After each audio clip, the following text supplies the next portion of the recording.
呢個我覺得係邪惡之中嘅邪惡啊！10大邪惡呢頭3名以內㗎啦，沙爆豬皮啊！哇，你睇下啲幾鬼邪惡！呢個沙包豬皮一定係個靈魂嚟㗎啦！香港人大路啊，好耐都冇食打邊爐啦，今日嚟到福田梅林啊，揾到一間港式打邊爐，人氣榜排第1嘅，專打係沙爹嘅。我哋而家出發，打卡有黑人大師喎！哇，我有一定要試。哎，你好，開門沒有？開門了。太早，兩位。我建議是2、3個人可以點一個雙人套餐，然後如果自己要加菜的話，不過自己也可以掃這個2維碼。沙爹湯底58蚊，喺香港食唔知幾多錢呢個湯底。啲牛肉睇唔睇到？啲好平啊，仲有啲三花子啲安格斯紅啲牛肉啊，86蚊，喺香港一定係食唔到咁嘅價錢。哇，這個是要自己炒的，你們這個是我們炒。做嘅沙爹湯底咧，我真係未食過咁樣，係攞出嚟俾你炒嘅。沙爹打邊爐啊，好唔好食？完全睇呢個湯底啊！而家淨係呢個湯底嘅味道聞到已經好大陣嘅花生香味啊，沙爹醬味。但係你又唔會話好鹹啊，有帶少少甜喎。我哋點咗呢兩隻啊，呢個雪花肥牛啊，呢個係細嘅49蚊，同埋呢個本地嫩牛係35蚊啊。試咗雪花肥牛先啊！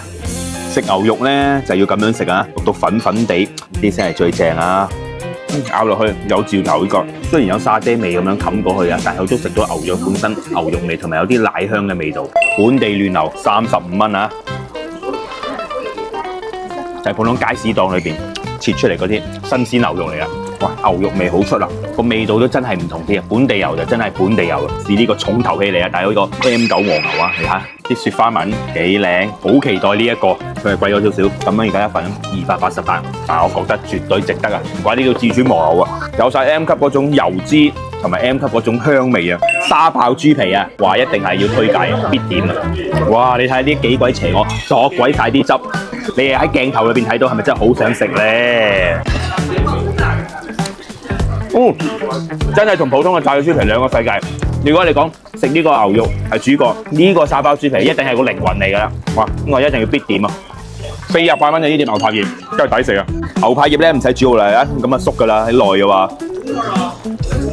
好爽啊，發得好好啊！仲有響鈴啊，10大邪惡裏邊啊，呢頭3名以內㗎啦，睇一睇啊！外邊就已經軟腍腍啦，但係裏邊咧仲係脆啊，又索埋嗰啲沙爹汁，哇！呢個真係又係無敵。半個心嘅午餐肉啊，冇咗呢一個午餐肉咧，我覺得咧，真係好似爭咗啲嘢。哇！呢個豆腐咧，佢係用嗰啲老豆腐嚟噶。呢個湯底，你擺啲可以索汁嘅嘢落去啊，咩嘢都覺得好食噶啦。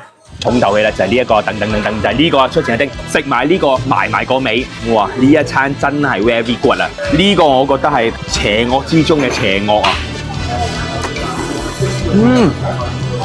哇！